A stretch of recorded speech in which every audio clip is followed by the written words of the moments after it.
Hello po mga kababayan, si Dante Maravillas po. Vlogger, broadcaster from Albay, Bicol Region. So bago sa ating mga topics, kasi may bago na tayong may bago ng Santo Papa po. At saka sa politika naman dito sa atin, may warning po si Sara. Nag-meeting di abansi sila doon sa Liwasang Bonifacio. Ang mga nag-attend, sabi sa estimate ng PNP, mga 2,000 man lang. Pero masyadong confident si Sara. Nag-warning pa ng possible massive na dayaan. Mina-mindset na niya mga kababayan yung ating mga mamamayan. Pero alangan man maniwala tayo kay Sara. Napakasinungaling. Tama pa?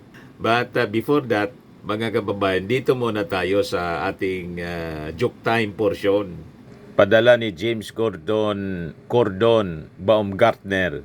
Tamang-tama, yung joke niya po, yung entry niya, may relasyon sa politika. Kwento ng isang politikong namatay dahil sa tindi ng init sa kampanya at pagod sa kakaikot.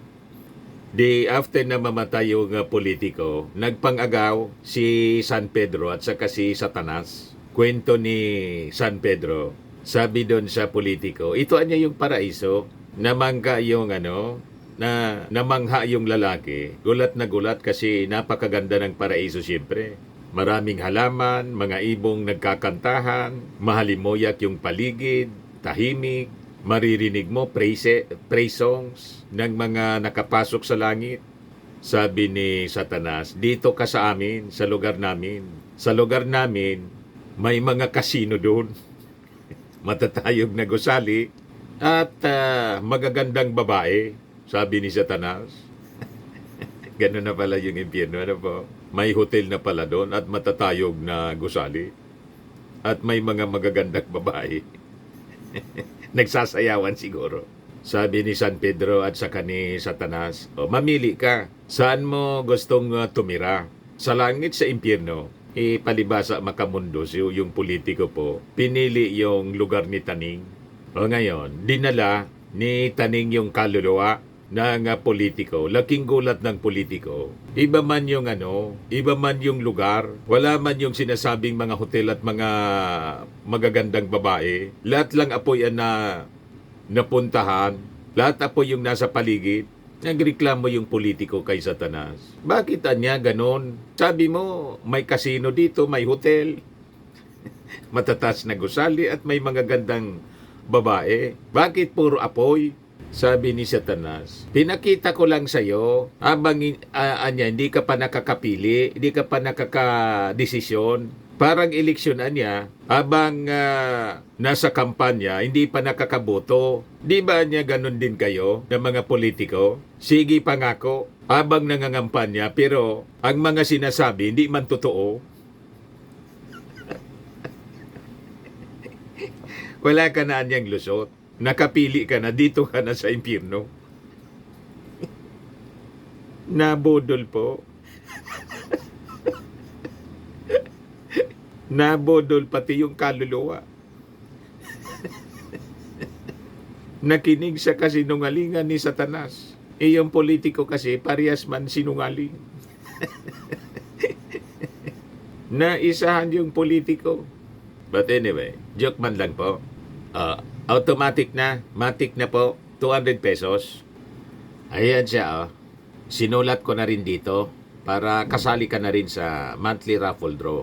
Pag nabunot yung pangalan mo, 5,000 pesos yung cash prize. Pag hindi, kasali ka pa rin, qualified ka pa rin sa grand draw natin, 10,000 na po sa December. Gusto ko muna pala na pasalamatan yung pagbisita ng isang avid viewer natin dyan sa Tarlac. Pero taga rito siya taga rito siya dati sa Albay, sa Legazpi City. Taga Rawis daw siya. Bumiyahi pa from Tarlac to Legazpi para bisitahin rin tayo. Although, ang main purpose niya, mga kababayan, ay bisitahin yung kanyang mga kaibigan kasi reunion daw nila. Class reunion ng mga kaklase niya rito sa St. Agnes Academy nung panahon niya. 70 years old na siya, isang Filipino-Spanish. Mestiza po siya. Dati siyang teacher ng DepEd at ngayon nakita ko, guidance counselor yata yun siya sa isang college diyan sa sa Tarlac. Yan po. Napakakinis pa ng kanyang balat, yung kanyang muka. Mistisa talaga, napakatangos ng ilong. Kastilang Kastila, Siya si Madam Karina Robles Tagama. Isang half Filipino, half Spanish. Dati siya taga Rawis, Legazpi City. Yan. Saka yung kanyang asawa si Sir David Belen. Sundalo daw itong si David Belen. Laging nanonood po sa atin. Maraming salamat po. At sabi niya, ipapakilala daw niya ako sa kanyang mga kaibigang senior citizens diyan sa Tarlac para dumami pa yung ating mga tigapanood at followers. Maraming salamat po, Madam Karina Robles Tagama. Si David Belen, yung kanyang asawa, taga rito din. Dati sa amin, yung mga Belen, taga First District ng Albay. Pero nandyan na sila, nakatira mga kababayan sa Tarlac. Maraming salamat sa inyo pong pagbisita. Mabuhay po kayo. At number 1 supporter ng ating Pangulong Bongbong Marcos. Marcos loyalist sila. Ngayon, mga kababayan, sa Lunes na po, eleksyon. Kailangang ipasok natin. I-number 1 na natin sa pagkasenador. Si Ben Abalos. Anyway, number 1 man talaga siya. Yung number niya po, number 1 sa baluta. Baka masingitan pa po ng mga walang kwenta, sabi ni Vice Ganda. Sa mga magsasaka, ito lang. Number 1, papalakasin ko ang kapangyarihan ng NFA kasi tinanggal ito ng rice tariffication. Isipin mo, kung minsan baksak ang presyo, kawawang ating magsasaka. Pero kung meron kang NFA na may sapat na pondo na siya na bibili sa iyo at siya na rin magbebenta open kasi hindi lang pwede ibenta, nakalagay ito sa batas, i-impact lamang nila buffering in terms of calamity. They can only sell it if there is a rice emergency. Tatanggalin natin yun.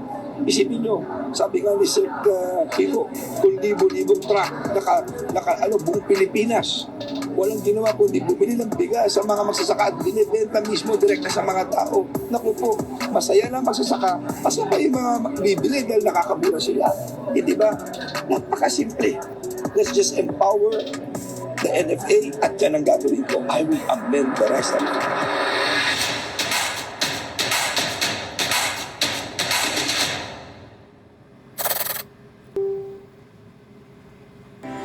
Andito po ang Liga ng mga Barangay para sumuporta sa inyo. Nandito na po kami sa likod ninyo, Senator Benhar Abalos. Ang kuryente natin ay pangalawa sa pinakamahal sa buong Asia. 20 years ago, pinindigan ko ito kung ako'y congressman. Pumutol ako rito sa pagwis. The most overtaxed in the whole world ay ang kuryente natin. Yan ang una kong tampay para bumaba ang kuryente, tumami negosyo, tumami trabaho, at gumaang ang buhay ng bawat Pilipino.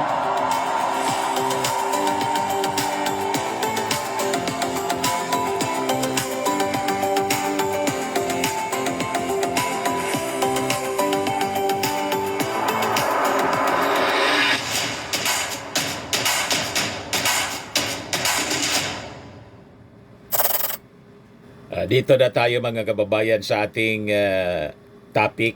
Matindi po yung banat ni Sara Duterte. Pero yung audience niya, ginawa yung meeting di avance po ng PDP Laban sa liwasang Bonifacio. Hindi natin maintindihan kung bakit confident masyado si Sarang manalo yung PDP Laban. Lahat daw sa Duterte. Yung nag-attend nga po ng kanilang last meeting di avance, magto 2,000 lang po. Sabi ng PNP, laging langaw po kasi ayaw ng tao ng sige lang ang panira. Lahat masasamang salita po ang narinig kay Sara. Ito rin si Kitty. Matindi po. Para ng mga komunista. Palibasa, ang sinusupport po yung komunistang bansa, China. Di ba? Ayan man lang po ang crowd nila sa liwasang Bonifacio. Malamang mga members ito ng KOGC Prinoklamar na, mga kababayan, prinoklamar ni Sara Duterte. Dumami yung kandidato nila, oh. O ngayon, sabi ni Sara, winawarningan ko anya kayo sa peligro nitong alyansa. Yan, oh, sabi niya, Vice President Sara Duterte blasted President Marcos alyansa para sa bagong Pilipinas, calling it a dangerous alliance meant to enslave Filipinos and bring the country back to narco-politics. Baliktad po talaga. Yung lumalabas po na narco-politics, yung previous administration, yun ang lumabas po sa Quadcom. At base po sa mga kaso na final ni Trillanes, ngayon, binabaliktad ni Sara. Ina-accuse na yung ating administrasyon na involved sa narco-politics. The same narrative, mga kababayan, accusing the president na ayaw magpa hair follicle po kasi bangag. Ang ayaw po magpa-drug test, yung tatay mo mismo noon, challenge. Sabi ni Harry Roque, ano niya? Bakit gagawin yon? Wala niyang makakapagdikta sa presidente. Gagawin niya yun kung gusto niya. Kung ayaw niya, walang makakapagdikta sa presidente. Pagkatapos ngayon sila, gustong diktahan yung ating Pangulo. Na mismong isa sa kandidato nila, si Vic Rodriguez po, noong kampanya, inawagayway yung negative result sa drug test ng ating Pangulong Bongbong Marcos. 2 beses na nagpa-drug test yung ating Pangulo, negative. Di ba po, mga kababayan? Sabi ni Sara rito sa meeting di Abansi, ang binuong alyansa ay isang mapanganib na pagsasanib puwersa ng isang administrasyong walang kakayahan, mga elitistang liberal at mga tinaguriang makabayan na ang tunay na hangarin ay manatiling mahirap ang taong bayan. Walang kakayahan. Inapakalinaw, mga kababayan. Based sa latest na balita ngayon, ang Pilipinas po is the second fastest growing economy, Asian economy. Pumantay na nga tayo sa China po, mga kababayan. Philippine rank second fastest growing Asian economy. Paano walang kakayahan, sabi ni Sara? Sabi dito, first quarter growth at 5.4% as inflation eases, consumption rises. Pati po yung inflation po, bumagal. Bumaba yung inflation. Ibig sabihin, yung presyo ng mga pangunahing bilihin, tulad ng bigas na may 20 pesos na po, na kinakagalit ni Sara Duterte kasi natupad yung sinasabi ng ating Pangulo.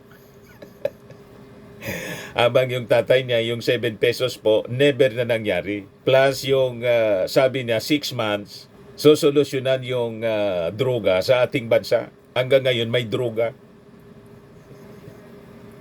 You see, sino ngayon ang walang kakayahan? Ito yung data mismo, mga kababayan. Galing sa Philippine Statistics Authority. At mula sa data ng iba-ibang mga bansa, pumantay na tayo po sa China. Yan the Philippine economy ranked as the second fastest growing in the Asian region, slightly picking up to 5.4% in the first quarter of the year from 5.3% in the fourth quarter of 2024, sabi po ng Philippine Statistics Authority. While growth was slightly slower than 5.9% expansion seen during the same period last year, Secretary Arsenio Balisacan of the Department of Economy, Planning and Development or DepDev said the Philippines is emerging as one of the fastest growing middle-income economies. Middle-income na po tayo, economy.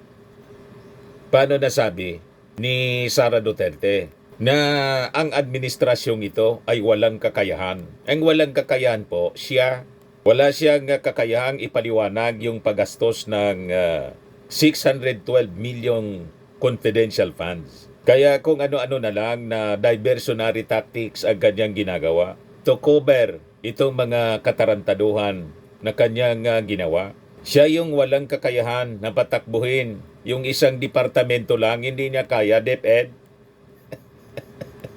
Wala man pong reforma na ginawa si Sara Duterte. You see? Pagkatapos, sasabihin niya, yung ating administrasyon walang kakayahan. Napakalinaw po na siyang walang kakayahan. Pati walang kakayahan mag-isip ng matino. Yan sabi nga po ni Ramon Tulfo, certified kasing baliw. Sabi naman ni Atty. Lorna Caponan, lutang anya. Makikita mo anya yung may... Alam na ninyo? Base anya sa aking experience, panoorin ninyo yung interview ni Christian Isguera kay Atty. Lorna Caponan. Malilinawan kayo. Bakit ganyan si Sara Duterte? So, basado po sa data, the Philippines trailed only to Vietnam 6.9% and was tied with China 5.4% while outpacing Indonesia. Talo na natin. Nalampasan natin sa growth ng economy yung Indonesia 4.9%, Malaysia 4.4%, in Thailand 2.8%. So sabi po ni Balisacan, ito anyang performance underscores the relative resilience of our economy in the face of global volatility. This optimism is not passive nor misplaced. It is matched by a commitment to swifter, more decisive, and dynamic action.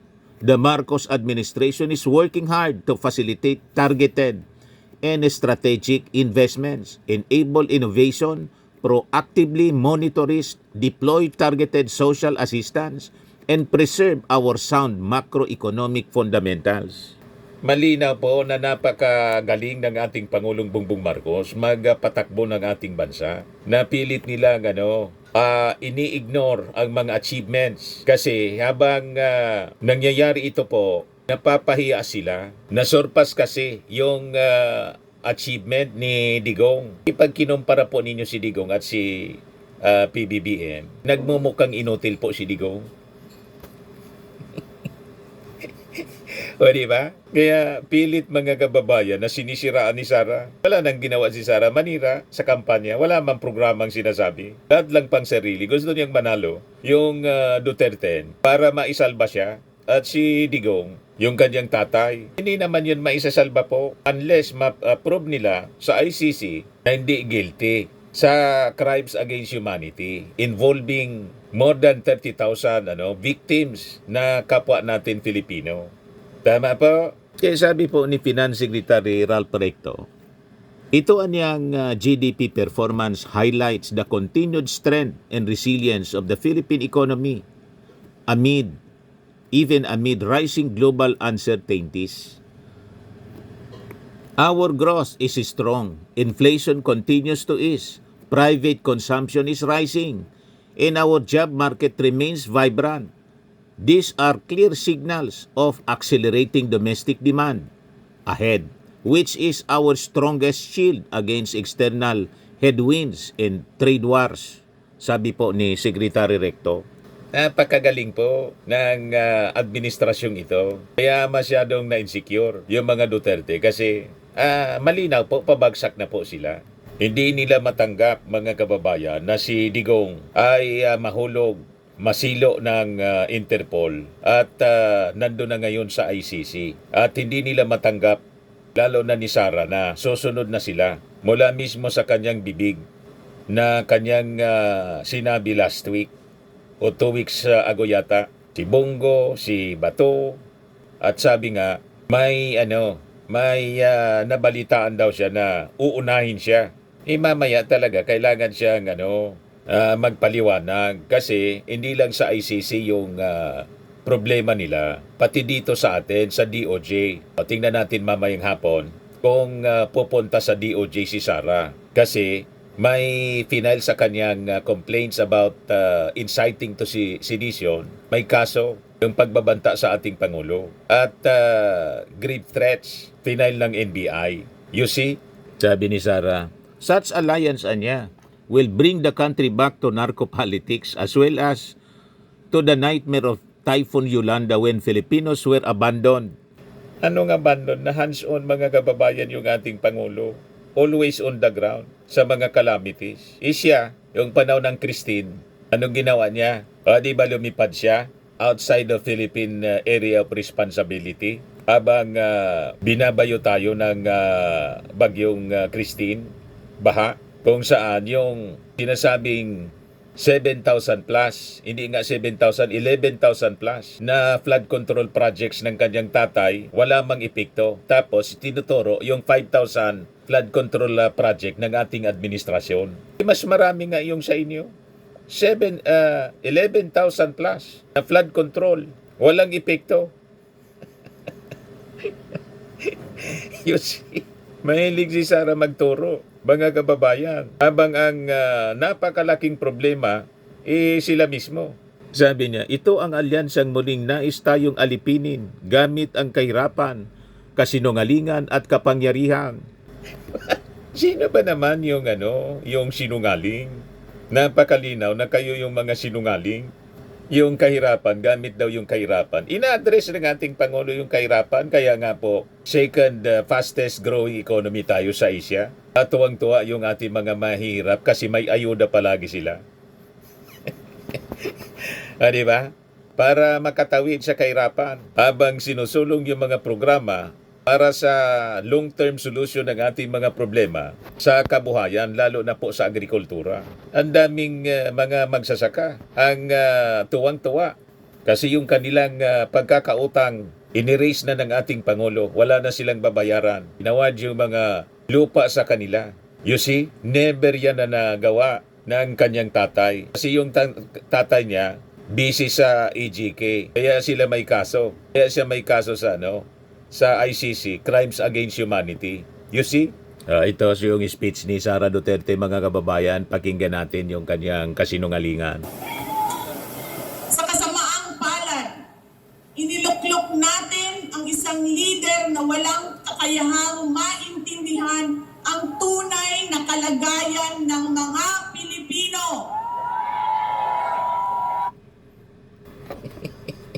Walang kakayahan daw maintindihan yung kalagayan ng ating mga mamayang Filipino. Sa totoo lang, yung ating Pangulo ang may pinakang malawak na pagkaintindi sa kalagayan ng ating mga mamamayang Filipino. Kaya nga po siya, makikita ninyo ang kanyang mga programa talagang nakatuon para sa pag-angat ng buhay ng ating mga mahihirap na mga kababayan. Gusto niya na maging middle income class na sila. Nakita ninyo po yung mga pabahay, mga condominium, high-rise buildings, mid-rise and high-rise buildings. Tingnan nyo naman po, mga kababayan, iyon sa Palayan City, Township sa Nueva Ecija. Isa lang siya sa napakaraming mga housing projects all throughout the country. Kumpleto po ng amenities, may clubhouse, may swimming pool, mga condo units po. You see? Ganyan kaganda, mga kababayan, yung mga housing projects ng ating Pangulo. Yan po. Di ba? Napakaganda. Ito yung sa Bukawi, Bulacan. Yan, mga housing projects po. Ito yung proposed housing project dito sa amin sa Legazpi City. Yan. Ang gaganda po. Dito ito sa amin, mga kababayan. Perspective. Ito sa San Mateo, Rizal. Kaya masyadong nainggit si Sara kasi hindi siya kasali rito sa implementation ng mga projects. Ang nakaprintira si Speaker Martin Romualdez, kaya galit na galit siya kay Speaker Martin Romualdez. Iyon naman yung nagiging katuwang ng ating Pangulong Bongbong Marcos, si Martin Romualdez. Kaya ang bagay na maging successor ng ating Pangulo, si Martin Romualdez. Ito yung development dyan ng housing project sa Tondo, Manila. Yeah. Ito naman pabahay para sa mga sundalo at polis. Kaya hindi nila magatungan yung ating mga sundalo at polis na kumampi sa kanila. Wala man silang ganyan na project para sa mga polis. Si PBBM lang po ang nakagawa ng ganyang malalaking projects. Plus yung Pasig River bigyang buhay muli. Napakaganda na po. Yung Pasig River. Napakalinis na po at tourist attraction na siya ngayon. Ito yung sa Malabon. Yan Look, President Ferdinand Marcos Jr. leads the turnover of 1,380 housing units of the St. Gregory Homes Project in Barangay Panghulo, Malabon City on March 27, 2023 pa to. PBBM is inspected one of the housing units with the Department of Human Settlements and Urban Development Secretary Jose Rizalino Acosar. Yan o. Yan yung ating Pangulo. Pakinggan natin yung ating Pangulo. Ating General Manager sa NHA, General Manager Joe Bentay, lahat ng mga benepisyaryo ng pabahay ng pamahalaan, ang ating mga kasamahan, my fellow workers in government, ating mga minamahal na kababayan, magandang tanghali po sa inyo lahat.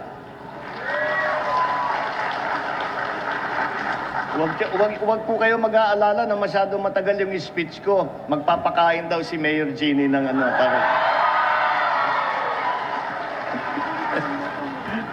Sinubo ko na naman si Mayor. Masaya po ako na nandito at makasama kayong lahat. At tunghayaan ang pagsasakatuparan ng ating hangarin na makapagpatayo ng bahay para sa ating mga kababayan dito sa lungsod ng Malabon.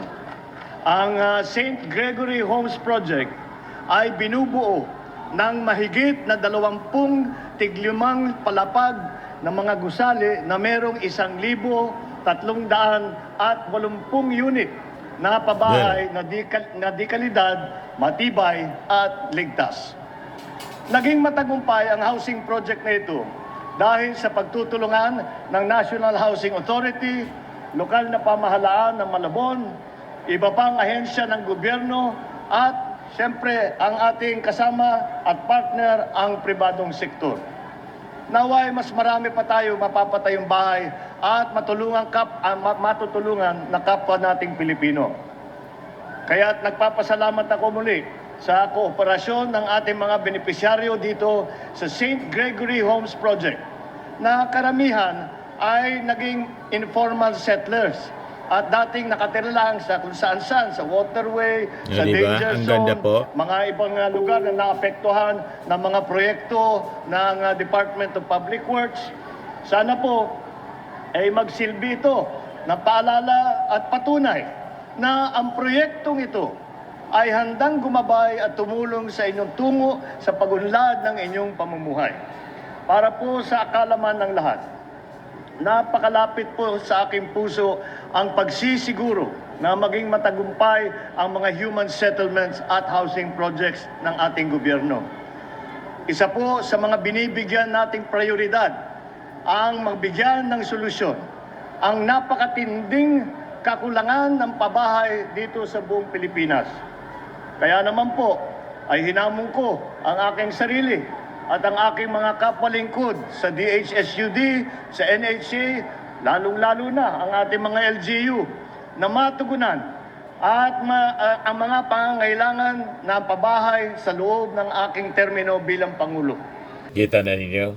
Pagkatapos si Sara, ang marinig mo sa kanyang bibig, lahat paninira at kasinungalingan, mga kababayan, tungkol sa ating Pangulong Bongbong. Wala man siyang contribution, kundi ang manira. Punong-puno ng basura ang kanyang bibig at hatred yung kanyang puot, yung kanyang puso. At higit sa lahat, hindi kayang magdesisyon para sa kapakanan ng sambayanan.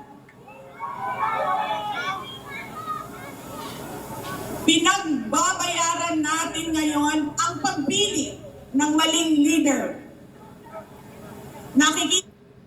Ang maling leader na napili namin, kayo po, kasi sumusweldo kayo, hindi man nagtatrabaho, kundi naninira lang. Pagkatapos, endorse mo pa yung mga kandidato mo na parihas mo, mapanira. Wala mang kontribusyong maganda sa ating bansa. Lahat lang ang sinasabi, ang tungkol sa inyong tatay. Di ba? Kaya nga ang grupo ninyo, Duterte, hindi tulad ng alyansa ng bagong Pilipinas. Para sa Pilipinas, hindi para sa isang tao. Hindi para kay Marcos, kundi para sa Pilipinas. Kayo, Duterte, para kay Digong at para sa inyo. Tapos, kukubra ng sweldo sa ating mga mamamayang Filipino. Logi man po pa ganyan. At hindi natin kailangan ng leader na punong-puno ng puot ang kanyang puso. Natin ang lantaw handundangang paglabag sa ating saligang batas. Binaliktad pa niya. Inaakusa yung ating Pangulo na naglabag sa saligang batas. Ang malinaw po na naglabag sa saligang batas kayo. Culpable violation of the Constitution. Kaya nga po kayo na-impeach. O ngayon, gusto ninyong tablahin yung ating Pangulo. Yung kaalyado ninyo, si Cardema, nag-file man ng impeachment. Hindi man tinanggap ng Congress. Sabi, babalik sa Martes daw. Tingnan natin mga kababayan. Kasi nag-react na si Speaker Martin. Mamaya ibigay ko sa inyo yung reaction ni Speaker Martin. Balikan natin si Sara sa kanyang matinding puot sa kanyang puso.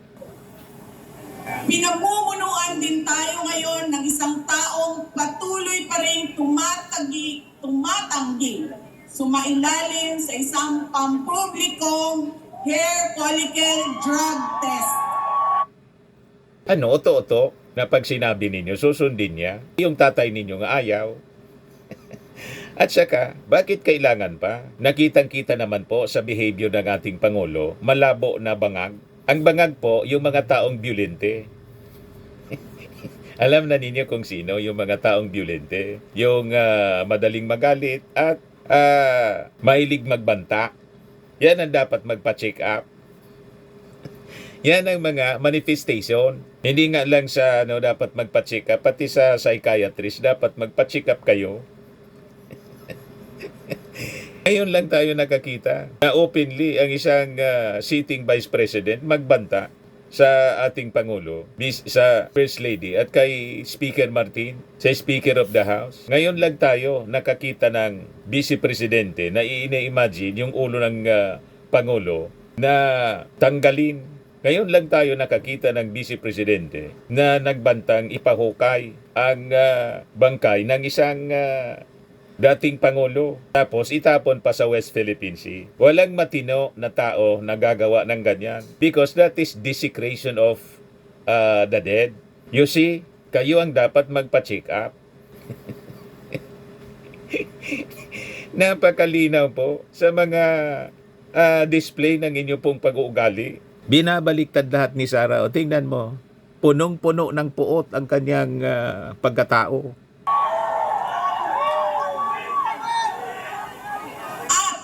Nagsinungaling sa 20 pesos ang bigas. Paano nagsinungaling? Nasinimula na nga sa Cebu. Kaya lang sinuspend mo na kasi eleksyon. Napakalinaw at tinikman ng ating Pangulo. Masarap yung 20 pesos na bigas na sinaing ni Cebu Governor Gwen Garcia. Yan si Gwen Garcia with President Bongbong Marcos.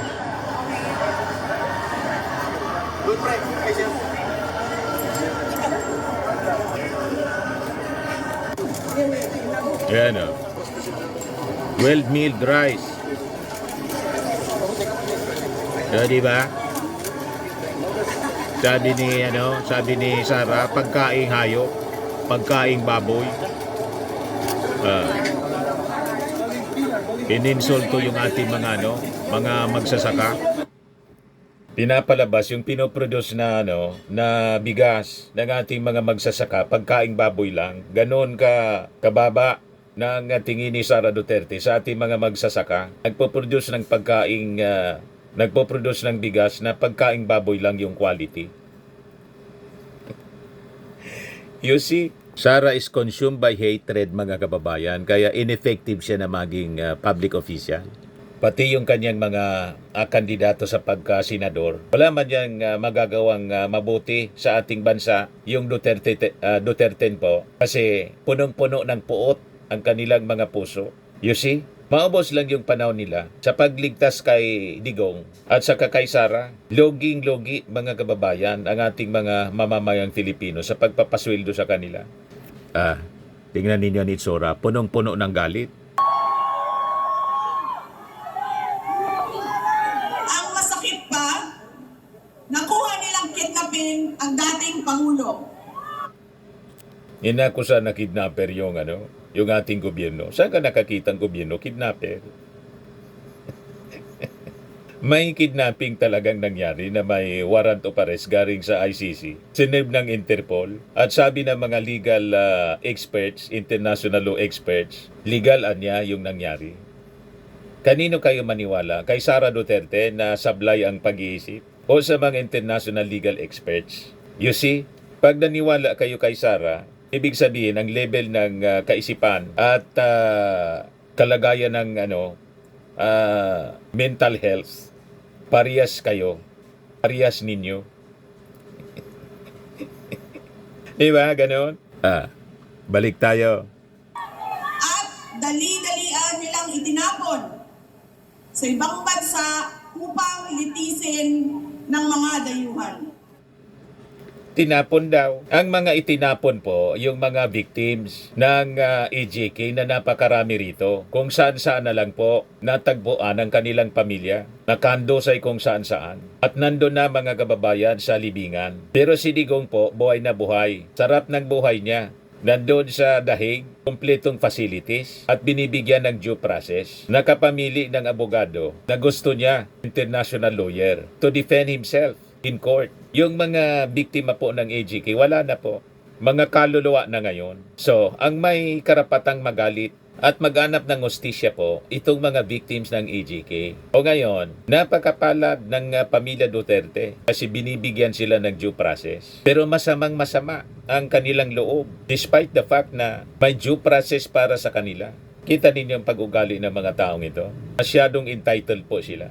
Wala silang paki doon sa napakaraming victims na mga Filipino. Pero si Digong, na nambiktima sa mga kapwa niya Filipino, nandun nga sa ICC, pero binibigyan siya ng due process. At sisihin niya yung sarili niya kasi hindi nakita ng mga pamilya ng biktima ng EJK, mga kababayan, na magkakahustisya sila rito sa Pilipinas sa panahon ni Digong, kaya final po sa ICC. Walang kinalaman sa kaso ang ating Pangulong Bongbong kasi final ito 2017 pa po. Mga pribadong complainants. Napakalinaw po. Ngayon tinuturo yung ating Pangulo. Nagkataon lang na yung warrant of arrest nirelease po panahon ng ating Pangulo. At may obligasyon tayo sa Interpol. Napakalinaw po yan. Hindi matanggap ni Sara. I-questionin niya yung yung ICC. Filipinos deserve better. Kailangan natin maging mapagmatyag. May mga ulat at bulong-bulungan na may mga kumikilos na sa iba't ibang parte ng ating bansa. Mga babala na maaaring nagsisimula na ang malawakang dayaan sa So, pinapalabas niya, ginukondisyon niya ang isipan ng ating mga mamamayang Filipino. Pag natalo ang majority ng kanilang kandidato, dinaya. Malabong-malabo man po. Para mga kababayan, lasunin yung isipan ng mga tao na dapat sila mag-ingay, mag-protest at mag-people power ultimately in case natalo sila sa eleksyon. Sabi po ng isang survey firm, yung Okta, Magic 12, Alyansa will not just win, they will win big. Yan sabi po ni Okta Research President Ranjit Rai. Kasi organize ang kampanya po ng Alyansa ng Bagong Pilipinas. Yung audience lang nila doon sa mga rallies nila, napaka-county po. Ito ang grand rally nila, yung last nilang ginawa kagabi, kung saan nagsalita si Sara sa Liwasang Bonifacio. 2,000 lang po yung attendance. Paano silang mananalo sa ganyang crowd? Whereas yung mga kampanya ng Alyansa ng Bagong Pilipinas, 50,000, 100,000, 200,000 yung attendance po ng mga pumupunta. Paano silang mananalo? Kaya nga nanalo si Sara po during the election kasi sinuport ng mga Marcos loyalists. Yung 32 million niya, 31 million doon, mga Marcos supporters. Kaya nga siya hindi naglakas loob na kumandidato pagkapangulo. Siguradong matatalo siya. Kita ninyo, hindi nga makapag-people power. Kasi wala ng people sila, mga kababayan. After na maaresto si Digong, walang people power.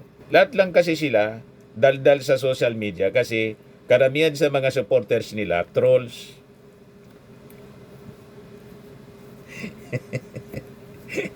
Kita ninyo? Kaya sabi po ng UKTA President, pakinggan natin. Kaya malabo yung statement ni Sara Duterte. Malayo sa katotohanan. The probability of the Alyansa winning 8 senatorial candidates is very high. So Alyansa will not just win, they will win big. Kaya alam niyo naman yung consistent criticism ng surveys, nagma-mind conditioning daw kayo. Ano namang masasabi niyo sa ganon? We are just messengers. Honestly, we give too much credit to surveys. We have to temper surveys by saying that they're really just snapshots. They're not guarantees. Kaya malabo po na yung Duterte manalo. Malamang si Bongo manalo at saka si Bato. Pero sabi nga natin, manalo man si Bongo si Bato, may nakaambang sword of Damocles sa kanila. Alam nila yon, yung warrant of arrest ng ICC. Kaya nga, sabi nga natin, masasayang lang yung boto para kay Bongo at kay Bato. Malamang hindi man sila makaupo bilang susunod na mga senador, bilang mga re-electionista senator po. Kaya masamang-masama ang loob ni Sara Duterte. Isabi ko nga po, itong mga problemang kinakaharap niya at kinakaharap ng kanilang pamilya, gawa, consequences ito ng kanilang mga maling ginawa. At dapat sisihin po sila mismo. Ang kalaban nila hindi man po yung ating Pangulo o ang ating administrasyon. Ang kalaban ni Sara, yung ugali niya, yung pagkatao niya, yung bibig niya. The worst enemy ng mga Duterte po, yung sarili nila. Anyway, sige lang. Pakinggan natin yung mga pinagdadaldal ni Sara. Alam ng alyansa. Ang binuong alyansa ay isang mapanganib na pagsasanib puwersa. Ang mapanganib po, si Pulong at kayo. Nakita sa video eh. At si Digong, yung tatay ninyo. Kaya tama lang na nakakulong siya. Kasi yung biktima po, 30,000, probado na, nabilang na. More than 30,000 yung nangamatay. Yan ang mapanganib. At kayo po, mapanganib kayo. Bakit? Mismong presidente, pinagbantaan. Sa alyansa po, walang ganun. Harmless yung mga kandidato ng alyansa. Walang pag-ugali na tulad po ninyo. Paano nasabi ninyong mapanganib yung alyansa? Ng isang administrasyong walang kakayahan, mga elitistang liberal, at mga tinaguriang makabayan. Walang kakayahan. Nakita na ninyo yung kakayahan mga kababayan ng ating Pangulo. Napakaganda yung mga projects. Yung sinasabing elitista. Yung ating Pangulo, pinapaimbestiga na yung isang elitista. Si Villar, yung Prime Water. Nagalit kayo. Pero hindi nangangulugang elitista. Masasama na. Lahat na lang masasama pag mayaman. Di ba? Kumusta naman yung gumastos ng 125 million in 11 days? Di ba? At yung mga sinasabi ninyong makabayan, di man yung kalyado ng ating Pangulo? Gusto nga din na papanagutin yung ating Pangulo? Yan ang mga sigaw sa mga rallies ng mga makabayan. Kaya lang, wala man silang makitang ebidensya. Pero sa confidential funds, mayroon, kaya nag-file silang impeachment. Na-impeach kayo. Tama? Mali yung sinasabi ni Sara Duterte, mga kababayan. Na ang tunay na hangarin ay manatiling mahirap ang taong bayan. Nasa middle class na po ang Pilipinas. Base doon sa sabi ng sa data ng Philippine Statistics Office, second fastest rising economy ang Pilipinas na ngayon. At yung mga mahihirap na walang bahay, may mga condominium na sila. Na never nagawa ninyo ng inyong tatay. Ang nagawang condominium, yung nasa sementeryo po, kasi na-EGK. Di ba? Naging mga abona. Sa May 12, bumoto tayo ng may buong dangal. Bumoto tayo ng may tapang. let us show the world that no amount of vote buying or cheating can suppress the fury burning in our hearts. Time and again, you have heard me say, God save the Philippines. Kanong God Save the Philippines na yung Diyos nga, pinagmumura ng tatay ninyo? Sinong Diyos? Baka yung Diyos ng mundo? Ang God of this world, ang tawag doon, si Lucifer. Sa bagay, nasabi na po ninyo, drag me to hell. Pag ako anya nandun sa impyerno, ako ang presidente ng impyerno. Kaya malabo na ang majority ng mga Filipino maniwala po sa inyo. Dapat ang Pilipinas iligtas po sa another Duterte na makaupo sa Palasyo Malacanang. Yan ang dapat na mangyari. Kasi baka maulit yung yung AGK.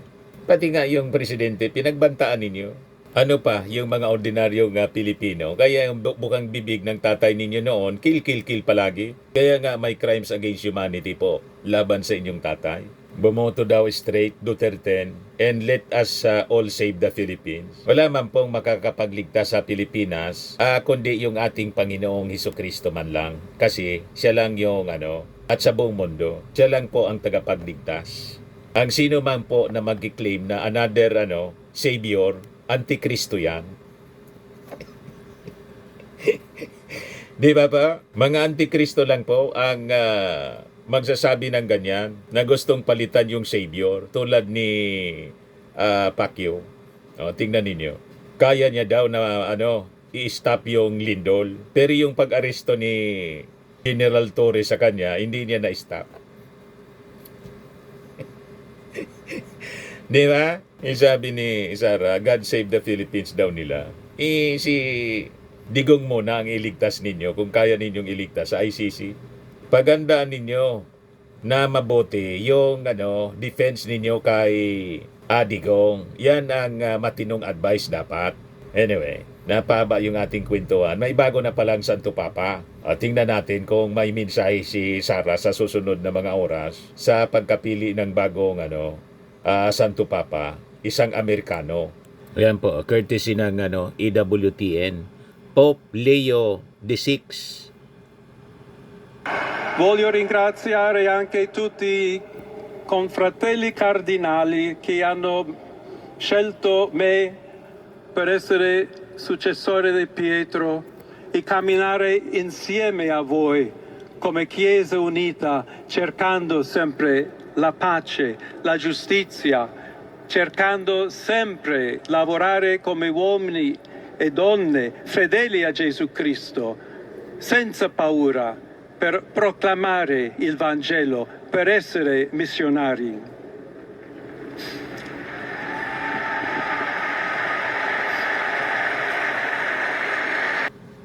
Nag-post din agad sa Facebook si US President Donald Trump. Congratulations to Cardinal Robert Francis Prevost, who was just named Pope.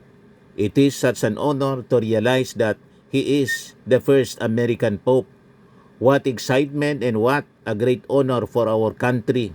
I look forward to meeting Pope Leo XIV. It will be a very meaningful moment. Ito, throwback mga kababayan. Nakapunta na pala siya dito sa Pilipinas. Sabi rito, throwback sa report ng ABS-CBN. When the future Pope Leo XIV visited the Philippines, Reverend Father Robert Prevost, then Prior General of the Order of St. Augustine, visited the Philippines on January 31, 2004 to bless the Friary of the Agustinians of Santo Niño de Cebu Parish in Mohon, Talisay, Cebu. His Agustinian brothers in the province of Santo Niño de Cebu hail his election, calling for prayers as the new Pope starts his ministry. Yan siya mga kababayan. O tinuman yung pagbisita niya sa Intramuros noong 2010. 2 beses na pala. Reverend Father Robert Francis Prevost, OSA, has celebrated Mass of the Son Augustine Church in Intramuros, Manila during the Order of St. Augustine's Intermediate General Chapter in 2010. Ayan siya, mga kababayan.